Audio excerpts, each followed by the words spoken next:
Tonight on Business PNG, Papua New Guinea's fashion industry and its potential to reach greater heights. Consumer trends during this festive season. Is it getting sophisticated year by year? Good evening and welcome to Business PNG. Glad to have you joining us on our last episode for 2013. We'll have those two stories a bit later on, but first we take a look at Trukai's moves to increase rice production and its trials on more than 30 new varieties. For over 40 years, Trukai has built a reputation as a leading rice supplier in Papua New Guinea. But nearly all its stock is brought in from Australia to be packaged in Papua New Guinea. Now Trukai is moving into a higher gear. It wants to build nucleus agricultural estates and increase rice production.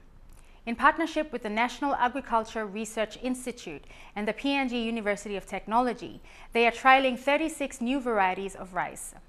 At the end of the trial, they will know which rice varieties can grow in PNG's varied climatic conditions. This report from our Lay Bureau. At a small experimental farm at the University of Technology in Lay, a team of agriculture researchers are working on 36 different varieties of rice. This is part of a series of experiments to determine which of the varieties are best suited to Papua New Guinea. Part of this big network of variety evaluation all working in Australia. I blame go some Asia too. So Unitec Mipla Agriculture Department, I'm a master of this looks away below Trukai, Kamla Department, involved Mipla Isla. So this after the trial, this I'm on the ground where water come Lorenda Sol. Narbla trial, I'm start on the 10 mile of Bubia, station Lonari, or look irrigated fields. So rice grow on top of water. So same variety, I'm comparing to an irrigated field. So this land now, Bembla looks away, Bibla try and find him out. One blood is 36 varieties, and more good blood and test him. Environment of Papua New Guinea. There are some promising varieties found based on their morphological characteristics and their growth.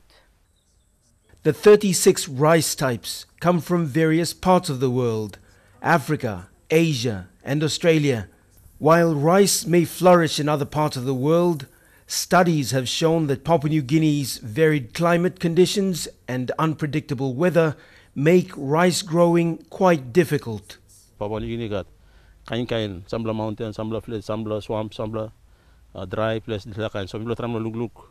Now testing more varieties, we be finding here. Lol kind up now. Bembla try finding one blah or some blah. Lol varieties where we bembla try to give farmers. Dr. Tom Okpul is one of the lead scientists in this study. Along with a team which includes 2 postgraduate students, they're working towards identifying the kinds of rice that will grow in the highlands, on the coast, and in flatland areas. One of the main challenges the team faces is finding a variety that is resistant to attacks by common rice pests that can kill off large hectares of plants. And this is what happens a month or so down the line. It's a stem borer. The name is stem borer. Yeah. So it's a moth. It's a moth. The eggs are oviposited, like I showed you. You see, this is the point of oviposition here, where the eggs were oviposited, meaning they were pushed in. The larva develops. And tests are slowly showing what rice type is suited to Papua New Guinea and the kind of pests that farmers will be up against. So now I'm looking, I think so you were looking kind of people are with him now, yeah? And one binatang was called him brown plant opa, and I take him. So now I'm looks away. One of them good we said can send a strong brown plant opa. We said can put down the time brown plant opa come. Or some rice or farmers best hours, and we got 2 kind rice or 3 kind of Papua New Guinea. One blood of Pinsaben also call them all Finch brown, Finch white, and one blood Narpla rice also call them all Javanica rice. Igat all Narpla, we look at all Nari really small or long grains, and all Indiga rice. Now you got all Narpla, Sotpla, which you shall get Trukai rice. Packet, yeah, and got all this also call them all Japonica rice. Now I'm Lulu all get this rice. So I'm one asking him too, so we're trying to Lulu all get on awesome. Trying to give more farmer Narpla choice again. Trukai Industries has invested about $500,000 kina into research and development. The funding is also going towards the postgraduate scholarships. Our efforts in the last several years have been around now let's test the right varieties. Let's see what we can, how we can optimise the yield rates on a per hectare basis, and help the farmers through training of a rice farming system to develop their own capabilities to grow rice. At the University of Technology's greenhouse, the same varieties of rice are being grown in pots. At a certain stage in their growth, the plants will be starved of water to simulate drought conditions. We want to improve a crop variety, a rice variety, which can be used by farmers so that during dry seasons, their rice crop can continue to grow. And in Papua New Guinea, especially in rice-grown areas, there is a lot of unreliability of rainfall, and sometimes rainfall can continue, and there are times when the dry season will continue even up to 6 months. The experiences from 1997 and 98 El Nino, we saw that farmers didn't have any choice of continuing cropping and planting of rice during the dry season. Because rice is an introduced crop, we've got to improve a variety that can grow all throughout the dry season. This store of knowledge they're building will be of benefit to Trukai Industries and the many Papua New Guinean farmers who are growing rice. Over 30 years, rice has become a staple food in many households. But much of the rice is still being imported from Thailand and Australia.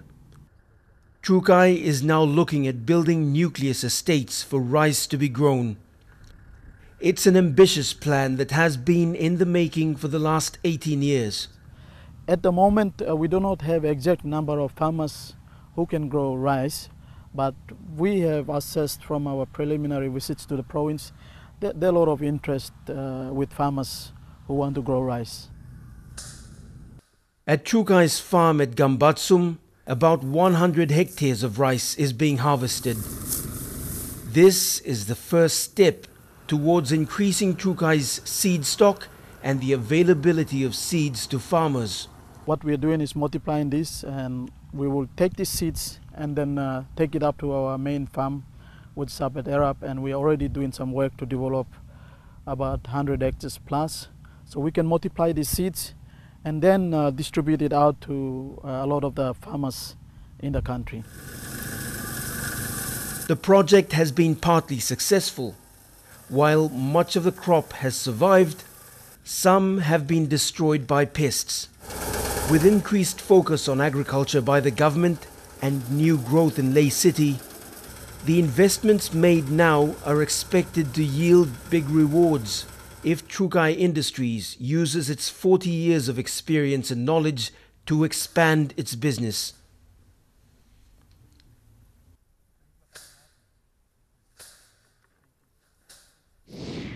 Stay tuned. After the break, the fashion industry, does it have potential in Papua New Guinea?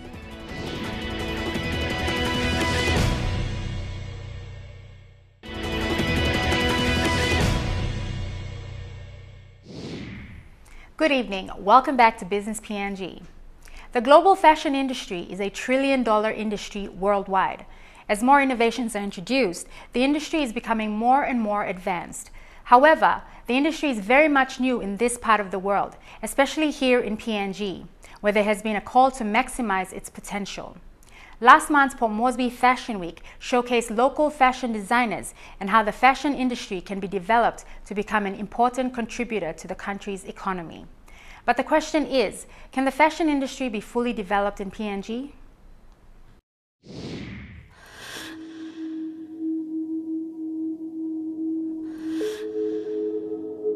The world fashion industry, one of the most vibrant and creative business sectors in the world, has universal appeal that has visually defined periods across the centuries. Although the fashion industry developed first in Europe and America, today it is an international and highly globalized industry, with clothing often designed in one country, manufactured in another, and sold worldwide.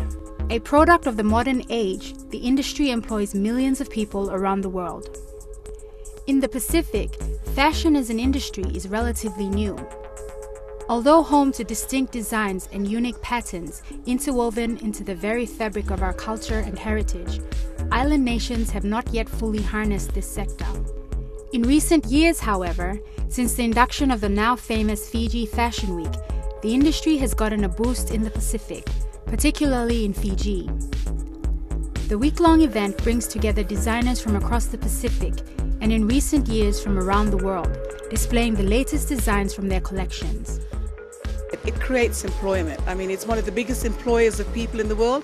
And basically, as long as there are human beings around, they'll always want clothes.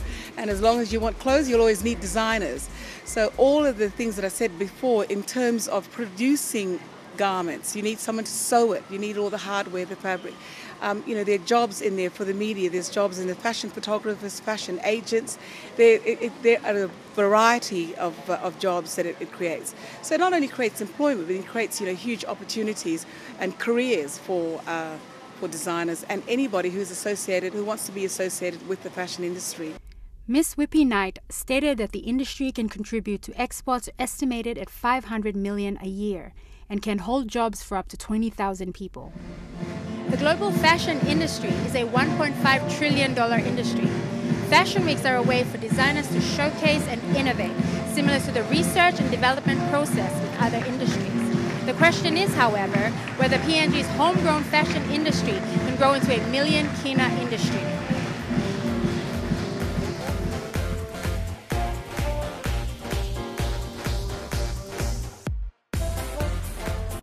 The Papua New Guinea fashion industry is at a sapling stage compared to our neighbor.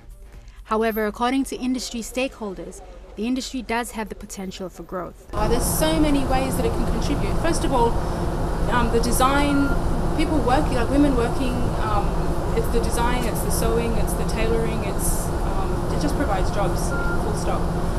If we're purchasing designs made in Papua New Guinea for ourselves, then it means that we're not having to spend money overseas for clothing anymore. So it's really good for our own economy.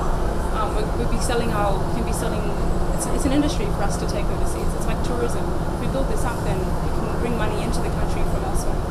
It's very important. I think fashion has got a huge potential in any society, and people like to dress up, people like to feel good about themselves.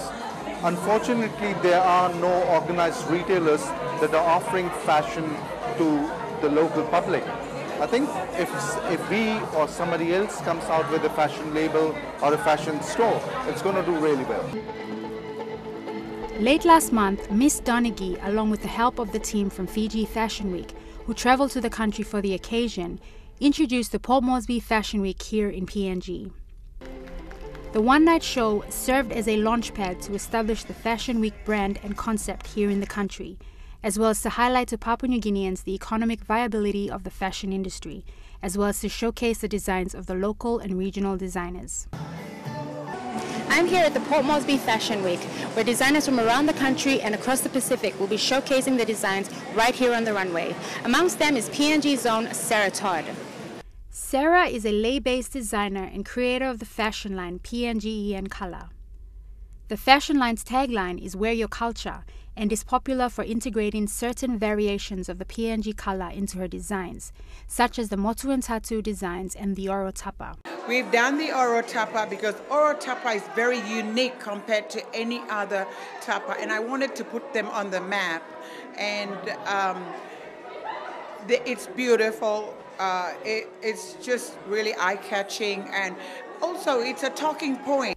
Culture-infused fashion is a vital trend in the country. Being people with strong cultural roots, these are displayed in everyday attire, from accessories to clothing. Papua New Guinea is known for its multitude of cultural fashion statements. One has only to walk the streets of the nation's cities and towns to see the natural fusion on display. The string bag, commonly known as the bilum, is one such article that is commonly integrated into modern Papua New Guinea fashion. Traditionally woven from natural twine rolled from dried plant fibers, they were undyed and used mainly for carrying loads in the village. Today, a wide range of acrylic yarns are available in most PNG markets. This has led to an excess of styles and colors. There were also talks between the government and the International Trade Center back in October on plans to commercialize the Billum business from being an informal business into a fully commercialized industry. The tapa cloth and its designs is another traditional artifact commonly integrated into modern fashion. Originating from the Oro province, the cloth is made into decorative items, accessories like hats and bags, and garments such as dresses and shirts. With the growing popularity around the world of Papua New Guinea's cultural designs, concerns have arisen about protecting these designs from misappropriation and plagiarism. It's a question that many cultures and identities face. It is the cost of doing business that you will face. It's reality. What we as a province need to do, and what I'm exploring, and I've already contracted our lawyers to look at, is how do we patent the unique Oro tapa so that it is specific to our province, and those who wish to use that image or that they must fulfill a certain criteria. Even when you go back to the provinces, tribes and clans had their own specific designs, which they never shared. And if you went and designed another clan's design without their permission, that's a big offense.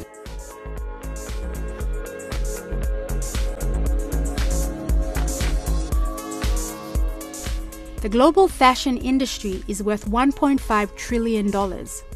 In Australia, the industry contributes $27.5 billion to the Australian economy, while in the UK, the industry is worth £21 billion. The question we are faced with is, can the Papua New Guinea fashion industry achieve similar success? Not only is fashion a trend for everyone, it is industries such as this that provide business opportunities, employment, as well as an alternative source of income. Daffy PNG is one such example. Meet Travis Chu. Travis Chu is the owner of Daffy PNG, a quaint cafe and fashion boutique in the heart of Gordon's industrial area. Together with his brothers, Travis established the business after recognizing the need for affordable garments in the markets for the average Papua New Guinean. In Papua New Guinea, there's no such thing as sort of an affordable fashion item that people here can buy. Basically, we noticed that what you have here is your second-hand market, where people go in and buy second-hand clothing, which is really, really cheap. And then you also have a lot of the stores that bring in stuff from China, which again, the quality isn't very good. And for that reason, we decided to start Daffy. Daffy basically is a brand that we created, and it's affordable fashion, so it's quality yet affordable, and every Papua New Guinean, it could reach every Papua New Guinean. Due to the major gaps in the industry, businesses such as Daffy Fashion successfully caters to a market starved for choice. Papua New Guinea is a developing country, and for that reason it's going forward and it's pushing towards westernisation. And with westernisation comes fashion. It's just a fact. And so for that reason, give it time, I think that fashion will be a big part of Papua New Guinea in the future.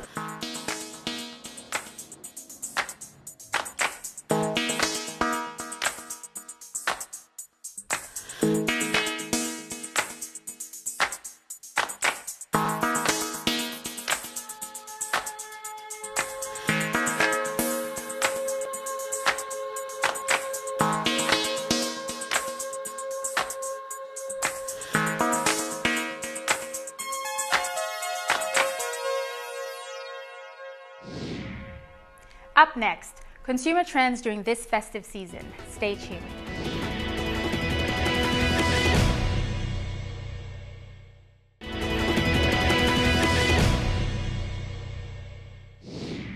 Welcome back to the program. With business activity on the rise in PNG, more alternatives are provided for Papua New Guineans in the retail industry, particularly during this festive season. As Christmas Day approaches, families and individuals already have plans on what they will buy. Others might have already started making their purchases for Christmas. Last Wednesday, CHM opened their Panasonic showroom just in time for Christmas. With this in mind, are customers becoming sophisticated every year? Are the trends changing? Let's find out. The Chin H Min Group opened a world-class retail outlet at Waterfront in Port Moresby last Wednesday night. A Panasonic Expo was also launched on the night. Tonight, we are here to take it to the next level with a world-class store. We believe Papua New Guinea deserves to have a first-class shopping experience like any other place in the world. CHM, in partnership with Garamut Enterprises and supplier Panasonic Singapore, have made it possible for this unique store to be established. That this store is for Papua New Guineans. Basically what we're trying to do is to create a concept showroom that allows our customers to be able to touch and feel the products, to be able to demonstrate products before they actually make a decision to purchase, and to give them something that is very common in a lot of overseas countries like Australia and Singapore and the United Kingdom. Shoppers can shop in style for the latest gadgets and electronics this festive season with this new store opening, apart from other stores available. As the festive season nears, Port Moresby city dwellers as well as visitors from other parts of the country have the opportunity to experience a new taste of shopping as compared to previous years. Christmas is regarded by many people as a very busy time for shopping. It is a time for giving, so people buy presents for their loved ones. On the other hand, people see it as an opportunity to purchase various items for their households. Every year, people have different shopping ideas. Consumer trends during Christmas have changed for some retailers in PNG. Daltron, an internet service provider and electronic gadget retailer in PNG, explained their consumer trends and changes. For us, we do advertise very heavily on our Facebook page, and what we've seen is at this stage we've got almost 4,000 likes on our Facebook, and a lot of these are young teenagers, 18 to 25-year-olds who are online all the time, putting feeds on our Facebook, putting feedbacks on what we're doing. Can you get these phones? Can you get these products? And I think that is the trend here with the emerging market of this consumer base of the 18 to 25-year-olds who are buying the smartphones. All of them are coming and asking, iPhone 5S is out, can we get them? With the aid of technological innovations and increased business activity, ordinary Papua New Guineans are now exposed to different arrays of technology and markets. So the question of whether consumers in PNG have become sophisticated arises. Some consumers seem to be well informed of what is out there on the market to purchase, while others are still trying to keep up with what is going on. In PNG, the combination of technologies, consumer expectations, and socio-economic change is transforming the way consumers behave. According to the Trading Economy's website, the inflation rate for PNG was recorded at 3.2% in the second quarter of this year. The Bank of PNG also states that the kina has depreciated by 13% against the US dollar and 5% against the Australian dollar between December 2012 and the end of October 2013. Despite this, most consumers are willing to toe the line this Christmas and have done so by spending already. Plus, you got a program or some Christmas program. Then, me buy more clothes. Now, one youth program, me by follow up. I think most of the money that we have been spending is on food, just a celebration. During this Christmas, I'm planning to spend on especially toys for the kids. Trend has changed, so people are their wants and have become their needs, and also things they want to buy also change as well. Meanwhile, some retailers are being challenged by the devaluation of the kina, which is expected to continue into next year, particularly in maintaining prices.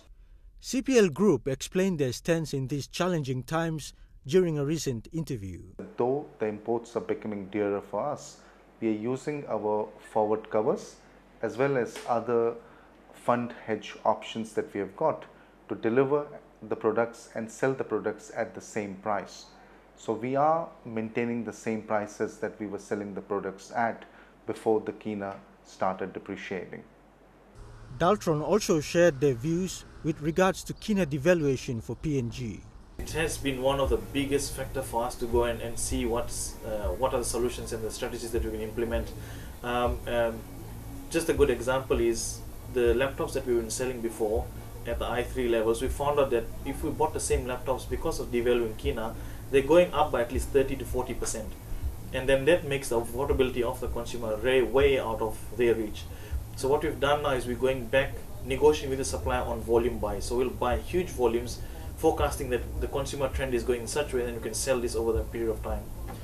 So there are some changes in consumer trends during festive season. Also, some consumers are becoming sophisticated with what is available around them. With business activity increasing in the country, consumer trends are expected to change, especially with continuous new innovations in technology as well as in other forms of business. And that's all we have for you tonight. Thank you so much for joining us on this last episode of the year. In the next 3 Tuesdays, starting from the 24th of December, we will be airing our best of the 2013 episodes. Business PNG, however, will return back in the new season on the 14th of January. And in case you want to watch our previous episodes all over again during this festive season, feel free to watch online at www.mtv.com.pg. On behalf of the Business PNG team, we would like to thank you all for your wonderful support throughout the year. Until next year, have a very Merry Christmas and a wonderful New Year. Good night. Good night.